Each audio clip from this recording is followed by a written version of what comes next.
ازيكم؟ يا رب تكونوا بخير. هل عندك اجهاد طول الوقت؟ عندك ارق؟ بتصحى من النوم عندك وجع في المفاصل، في الايد، في الرجل، في العمود الفقري؟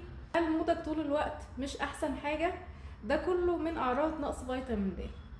خلوني كده اقول لكم سريعا ان معظمنا عنده نقص فيتامين د، وده لاسباب كتير جدا انا مش هتكلم فيها دلوقتي. لو انت حابب تتاكد ان عندك نقص فيتامين د او نسبته كام، فانا هسيب التحليل هنا. 99% مننا عنده نقص فيتامين د.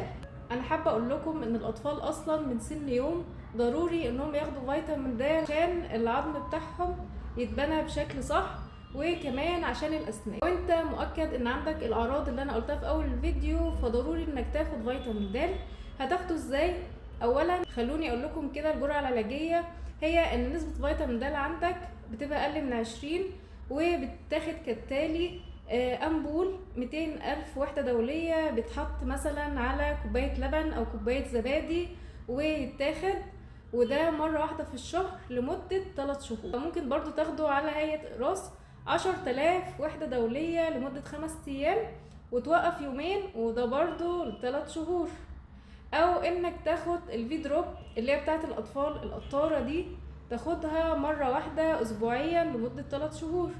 طيب الأطفال من أول يوم ضروري إن هم ياخدوا فيتامين د. بياخدوا ازاي؟ 4 نقط يوميا في أول سنة، تاني سنة بياخدوا 6 نقط يوميا، تالت سنة ممكن ياخدوا نص قطارة يوميا.